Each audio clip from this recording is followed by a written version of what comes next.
नमस्कार, times of Swaraj में आप सबों का स्वागत है और मैं हूं संतोष सिंह। और आज हम टाइम्स ऑफ स्वराज में चर्चा कर रहे हैं कि आज पार्लियामेंट हाउस में जो दृश्य देखने को मिला, जिस तरीके से संविधान में हाथ में लेकर अयोध्या से चुनाव जीते सांसद को हाथ बाहों में लेकर पार्लियामेंट के आगे वाली सीट पर एक तरफ राहुल और एक तरफ अखिलेश दिखे, संकेत क्या है?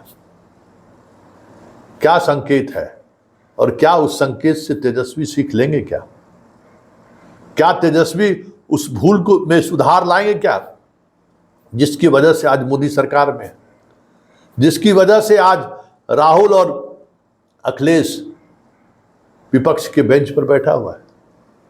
क्या ये स्विच सीख लेंगे? बड़ा सवाल है, क्योंकि राहुल और अखिलेश ने जो मजबूती यूपी में दिखाया और कांग्रेस और सपा ने जिस मजबूती के साथ नेशनल नैरेटिव को सेट करने में कामयाब हुआ, क्या बिहार में भी अगर राहुल और प्रियंका के साथ तेजस्वी उसी तरीके से नैरेटिव सेट करते तो आज ये परिणाम होता क्या? बड़ा सवाल है। क्योंकि ये सवाल इसलिए आज मौजूद है कि जिस तरीके से गरजते हुए अखिलेश आज पार्लियामेंट हाउस में पहुंचे, कहीं दूर तक आरजेडी भी कोई पार्टी है वो हैसियत में दूर दूर तक दिखाई नहीं दी। वजह लालू और तेजस्वी को एक ही सुर था कि 2024 नहीं 2025 साधना है, और उस साधने के चक्कर में ये गठबंधन होने ही नहीं दिया, दिल से दिल मिलने ही नहीं दिया। पप्पू यादव पर विवाद, कन्हैया पर विवाद, हिना साहब पर विवाद, मतलब सिर्फ विवादों पर विवाद, मोदी से विवाद नहीं। मतलब लक्ष्य इनका मोदी नहीं था, इनका लक्ष्य 2025 का विधानसभा था, मेरा बेटा कैसे भी मुख्यमंत्री बन जाए। इसलिए जो प्रयोग अखिलेश ने किया, उस प्रयोग से लालू और तेजस्वी बचते रहे।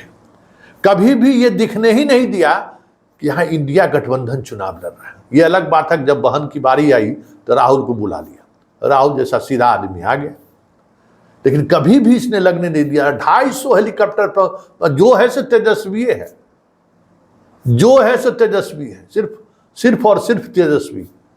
इंडिया गठबंधन में कांग्रेस भी है, भाकपा माले भी है, सीपीआई भी है, सीपीएम भी है, कोई मतलब नहीं था। पप्पू यादव अगर कांग्रेस से पूर्णिया से लड़ रहे हैं तो इस तरीके से उसके पीछे पड़ गए कि यहां तक कह गए कि इनको वोट देने से बढ़िया है आप जदयू के प्रत्याशी को दे दीजिए। कन्हैया बिहार से चुनाव ना लड़े, कन्हैया का बिहार में एंट्री ना हो, चुनाव में टिकट की घोषणा भी नहीं हुई, सबसे पहले सीपीआई को बेगूसराय दे दिया, और जब घोषणा के साथ साथ उम्मीदवार की भी घोषणा करवा दिया। क्यों? आज जो हश्र दिख रहा है आरजेडी का पार्लियामेंट हाउस में, अगर साथ लड़े रहते तो आज बहुत कुछ बदलता हुआ दिखता। जो सौदेबाजी आपने मोदी से किया, जो सौदेबाजी आपने शाह से किया, उसी का परिणाम है कि आज आप कहीं हाशिए पर, कहीं संसद में कोई उपस्थिति दिखी नहीं रही है। अगर वो सौदेबाजी न किए होते, 2025 लक्ष्य नहीं होता है, कांग्रेस को दबाए रखना है, कांग्रेस को बढ़ने नहीं देना है, ये अगर सोच नहीं रहता तो आज बिहार में जो जिस स्थान पर एनडीए है उस स्थान पर महागठबंधन रहता ये तय था। क्योंकि आप वोट कर देख लीजिए किस तरीके से वोट हुआ।